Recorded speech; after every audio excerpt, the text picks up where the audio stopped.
राधे राधे। आप सभी को अधिक मास अर्थात पुरुषोत्तम मास के शुक्ल पक्ष की दशमी तिथि पर आने वाले पावन महापर्व गंगा दशहरा की अनंत शुभकामनाएं। आज का यह पावन प्रसंग अत्यंत महत्वपूर्ण, अत्यंत कल्याणकारी और जीवन को पवित्र करने वाला है। आज हम विस्तार से जानेंगे कि वर्ष 2026 में वह पुण्यदायिनी तिथि कब आ रही है, जिस दिन केवल श्रद्धा और भक्ति के साथ माता का स्मरण करने मात्र से भी मनुष्य के 10 प्रकार के भयंकर पाप नष्ट होने लगते हैं। जीवन में सुख, शांति और समृद्धि का प्रवेश होता है और भगवान तथा भगवान की विशेष कृपा प्राप्त होती है। सनातन धर्म में गंगा दशहरा को केवल एक पर्व नहीं बल्कि आत्मा की शुद्धि का दिव्य अवसर माना गया है। ऐसी मान्यता है कि इस दिन श्रद्धा से किया गया स्नान, जप, दान और पूजन शरीर से किए गए 3 पापों, वाणी से किए गए 4 पापों और मन से किए गए 3 पापों का क्षय करता है। अर्थात मनुष्य के जीवन के 10 प्रकार के पाप इस दिन माता गंगा की कृपा से धुल सकते हैं। वैदिक पंचांग और धर्म शास्त्रों के अनुसार गंगा दशहरा प्रतिवर्ष ज्येष्ठ मास के शुक्ल पक्ष की दशमी तिथि को मनाया जाता है, किंतु जिस वर्ष ज्येष्ठ मास में अधिक मास आता है उस वर्ष यह महापर्व उसी अधिक मास अर्थात पुरुषोत्तम मास की शुक्ल पक्ष की दशमी तिथि को मनाया जाता है। इसी कारण वर्ष 2026 का गंगा दशहरा अत्यंत दुर्लभ, अत्यंत शुभ और असाधारण पुण्य प्रदान करने वाला माना जा रहा है। इस दिन किया गया स्नान, जप, दान और पूजा अनेक गुना फल देने वाला माना जाता है। माता गंगा की कृपा से पापों का नाश होता है, भगवान शिव की कृपा से कष्ट दूर होते हैं और भगवान विष्णु की कृपा से जीवन में मंगल, शांति और कल्याण का उदय होता है। गंगा दशहरा पर जपने योग्य मंत्र ध्यान से सुनिए और बोलते भी रहिए। देवी सुरेश्वरी भगवती गाओगे, त्रिभुवन तारिणी तरल तरओगे, सहुक्र मौली विहारिणी बिमले, मम मतिरास्तां तव पद कमले। सरल अर्थ, हे देवताओं की अधिष्ठात्री भगवती गंगा, आप तीनों लोकों का उद्धार करने वाली हैं। आपके निर्मल तरंगों में दिव्यता है। आप भगवान शिव की जटाओं में विराजमान हैं। मेरी बुद्धि सदा आपके चरण कमलों में लगी रहे। इसी परम पावन नियम के कारण इस वर्ष अधिक मास की दशमी तिथि के उपलक्ष्य में गंगा दशहरा 25 मई 2026 दिन सोमवार को पूरे देश में पूर्ण श्रद्धा, अटूट विश्वास और निष्ठा के साथ मनाया जाएगा, क्योंकि अधिक मास स्वयं भगवान श्री हरि विष्णु को समर्पित होता है। इसलिए इस बार गंगा दशहरा के अवसर पर माता गंगा और देवाधिदेव महादेव के साथ साथ भगवान श्री हरि विष्णु की भी विशेष और अनंत कृपा प्राप्त करने का यह एक अत्यंत दुर्लभ, फलदायी और स्वर्णिम अवसर है। ब्रह्म वैवर्त पुराण और स्कंद पुराण में इसका अत्यंत दिव्य वर्णन मिलता है, जहां स्वयं स्पष्ट रूप से बताया गया है कि जो मनुष्य पूरी श्रद्धा और भक्ति के साथ अधिक मास के गंगा दशहरा के दिन गंगा स्नान, ध्यान और दान करता है, उसके जीवन के सभी पाप, चाहे वह इस जन्म के हों या पूर्व जन्म के, पूरी तरह नष्ट हो जाते हैं और वह अंत में परम धाम को प्राप्त होता है।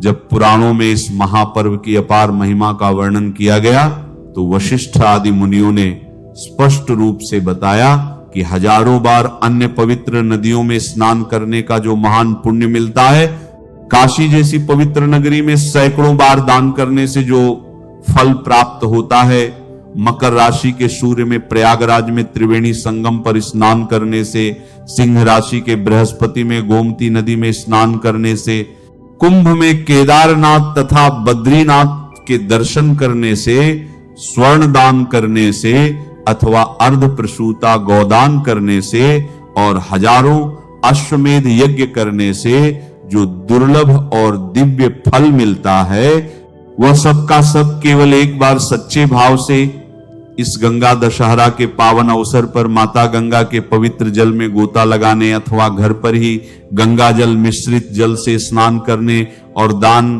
पुण्य करने से मनुष्य को सहज ही प्राप्त हो जाता है। यह पावन पर्व पाप रूपी वृक्ष को जड़ से काटने के लिए तीखी कुल्हाड़ी के समान है, पाप रूपी ईंधन को भस्म करने के लिए प्रज्वलित अग्नि के समान है और पाप रूपी घोर अंधकार को मिटाने के लिए सूर्य के तेज के समान है।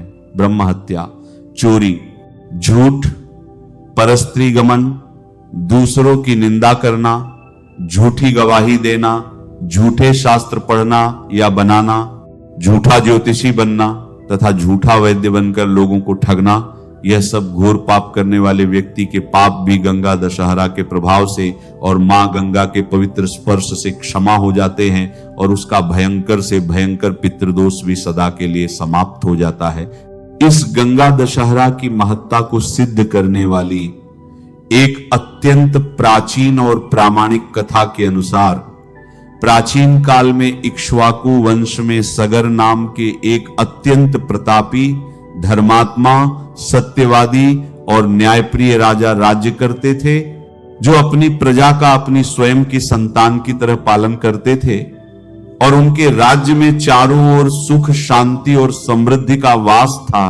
राजा सगर त्रिलोकीनाथ, भगवान विष्णु और महादेव के परम भक्त थे। राजा सगर ने अपने जीवन में चक्रवर्ती सम्राट बनने के लिए एक भव्य अश्वमेध यज्ञ का आयोजन किया, जिससे भयभीत होकर देवराज इंद्र ने अवसर पाकर यज्ञ का मुख्य घोड़ा चुरा लिया और उसे ले जाकर पाताल लोक में गहरी तपस्या में लीन कपिल मुनि के आश्रम के पीछे चुपके से बांध दिया। राजा सगर के 60,000 पुत्रों ने जब उस अश्वमेध के घोड़े को पूरी पृथ्वी पर खोजा और अंत में खोजते हुए पाताल लोक में प्रवेश किया, तो वहां उन्होंने कपिल मुनि के आश्रम में घोड़े को बंधा हुआ देखा। अज्ञान, अहंकार और क्रोध के वशीभूत होकर सगर पुत्रों ने कपिल मुनि पर चोरी का झूठा आरोप लगा दिया और उनका भारी अपमान करना शुरू कर दिया, जिससे मुनि की समाधि भंग हो गई। कपिल मुनि ने जैसे ही क्रोधित होकर अपने नेत्र खोले, उनके नेत्रों से निकली प्रचंड तपोअग्नि और ज्वाला से वे सभी 60,000 सगर पुत्र वहीं जलकर भस्म हो गए। अकाल मृत्यु होने के कारण और विधान से अंतिम संस्कार तथा तर्पण न हो पाने के कारण राजा सगर के पुत्रों की आत्मा को शांति नहीं मिली और वे एक कष्टकारी प्रेत योनि में भटकने लगे तथा पाताल लोक में घोर यातनाएं भोगने लगे। कई वर्षों तक यह सिलसिला चलता रहा और सगर वंश की कई पीढ़ियां उनका उद्धार करने में असफल रहीं। फिर कई पीढ़ियों के पश्चात सगर वंशज राजा भगीरथ ने अपने पितरों को प्रेत योनि के भयंकर कष्टों और पीड़ा से हमेशा के लिए मुक्ति दिलाने का एक अत्यंत कठोर और दृढ़ संकल्प लिया। राजा भगीरथ राजपाट त्याग कर हिमालय की कंदराओं में चले गए और वहां उन्होंने ब्रह्मा जी और भगवान शिव की प्रसन्नता के लिए हजारों वर्षों तक अत्यंत कठिन और निराहार रहकर तपस्या की। भगीरथ के इस अभूतपूर्व और नियम पूर्वक किए गए तप से प्रसन्न होकर शुक्ल पक्ष की 10वीं तिथि के दिन ही मोक्षदायिनी माता गंगा भगवान शिव की जटाओं से होती हुई अत्यंत वेग के साथ धरती पर अवतरित हुई।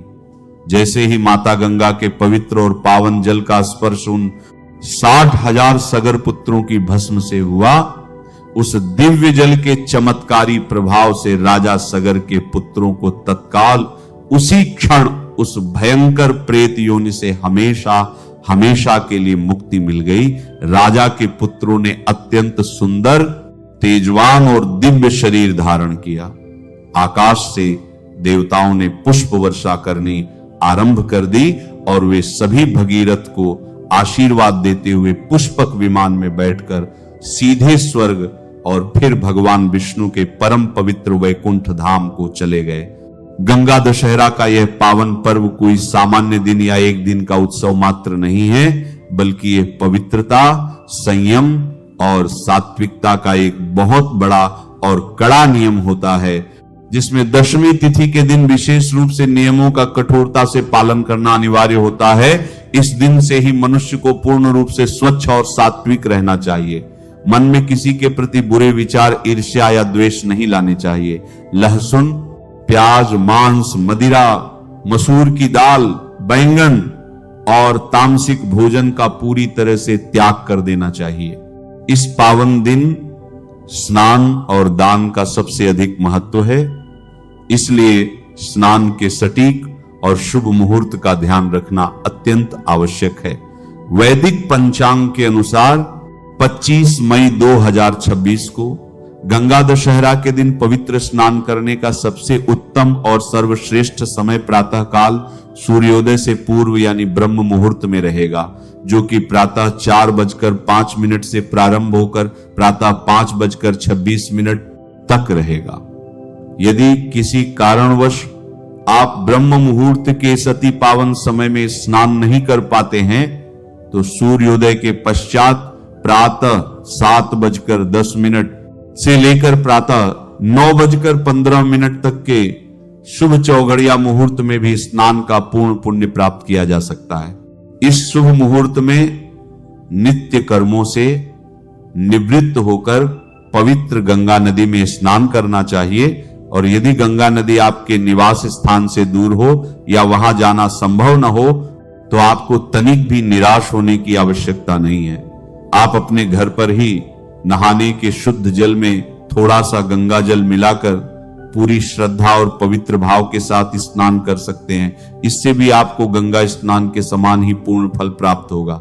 गंगा दशहरा के पावन दिन 10 की संख्या का बहुत बड़ा और विशेष महत्व शास्त्रों में बताया गया है। इसलिए स्नान करते समय माता गंगा का ध्यान करते हुए 10 बार पवित्र डुबकी लगानी चाहिए, या घर पर स्नान करते समय हर हर गंगे का 10 बार स्पष्ट उच्चारण अवश्य करना चाहिए। स्नान के बाद स्वच्छ और धुले हुए हल्के रंग के वस्त्र, विशेषकर पीले या श्वेत वस्त्र धारण करने चाहिए। अपने घर के मंदिर की सफाई करने के बाद भगवान शिव, माता पार्वती, माता गंगा और श्री हरि विष्णु की प्रतिमा या चित्र को स्थापित करें। भगवान को पंचामृत यानी दूध, दही, घी, शहद और शक्कर से स्नान कराएं और फिर शुद्ध गंगा जल से अभिषेक करके उन्हें सुंदर वस्त्र पहनाएं। इसके पश्चात अपने दाहिने हाथ में थोड़ा सा शुद्ध जल, पुष्प और कुछ काले या सफेद तिल लेकर भगवान के सामने बैठकर पूर्ण श्रद्धा के साथ मन ही मन संकल्प करें कि हे माता गंगे, हे देवाधिदेव महादेव, हे श्री हरि, आज मैं आपकी प्रसन्नता के लिए, अपने पापों के नाश के लिए और अपनी मनोकामनाओं की पूर्ति के लिए पुरुषोत्तम मास में पड़ने वाले इस गंगा दशहरा का यह महापुण्य कार्य कर रहा हूं। हे भगवान, हमें अपनी शक्ति प्रदान करें, अपनी भक्ति प्रदान करें, हमारी अज्ञानता को दूर करें और हमारे इस अनुष्ठान की हर प्रकार की बाधाओं से रक्षा करें। ऐसा बोलकर हाथ में लिया हुआ जल और पुष्प भगवान के श्री चरणों में छोड़ दें। इसके बाद भगवान का गोपी चंदन या सफेद चंदन से तिलक करें, पीले फूल अर्पित करें, धूप और गाय के शुद्ध घी का एक सुंदर सा दीपक प्रज्वलित करें। भगवान शिव और माता गंगा को प्रसन्न करने का सबसे परम प्रिय और सिद्ध मंत्र ओम नमः शिवाय और गायत्री मंत्र है। साथ ही अधिक मास होने के कारण ओम नमो भगवते वासुदेवाय मंत्र का भी इस दिन कम से कम 108 बार यानी एक पूरी माला का नियम पूर्वक जाप अवश्य करें। आप चाहें तो शिव चालीसा, गंगा लहरी या विष्णु सहस्त्र नाम का पाठ भी कर सकते हैं। इस व्रत और पर्व के दौरान आपका मन पूरे दिन भगवान के चरणों में ही लगा रहना चाहिए। आपसे अज्ञानता में भी किसी जीव की हत्या न होने पाए, किसी को भी आप कटु शब्द या शब्द न बोलें, किसी जीव पर हिंसा न करें और दिन के समय भूल कर भी न सोएं। अब हम उन ढेरों चमत्कारी और अद्भुत उपायों की बात करेंगे जो गंगा दशहरा के दिन करने से आपके जीवन की बड़ी से बड़ी समस्याएं दूर हो सकती हैं। धन प्राप्ति के लिए यदि आप लंबे समय से आर्थिक तंगी का सामना कर रहे हैं, धन का आगमन रुक गया है या कर्ज बहुत अधिक बढ़ गया है, तो गंगा दशहरा के दिन शाम के समय अपने घर के ईशान कोण यानी उत्तर पूर्व दिशा में गाय के शुद्ध घी का एक चौमुखी दीपक जलाएं और उस प्रज्वलित दीपक में थोड़ी सी केसर की पत्तियां या एक चुटकी हल्दी और काले तिल डाल दें। साथ ही वहीं भगवान शिव और विष्णु जी के समक्ष बैठकर माता लक्ष्मी और महादेव को प्रसन्न करने के लिए श्री सूक्त या दरिद्र दहन शिव स्तोत्र का 11 बार पाठ करें। ऐसा करने से माता लक्ष्मी और भोलेनाथ अत्यंत प्रसन्न होते हैं और घर में धन की कभी कमी नहीं रहती तथा दरिद्रता हमेशा के लिए दूर हो जाती है।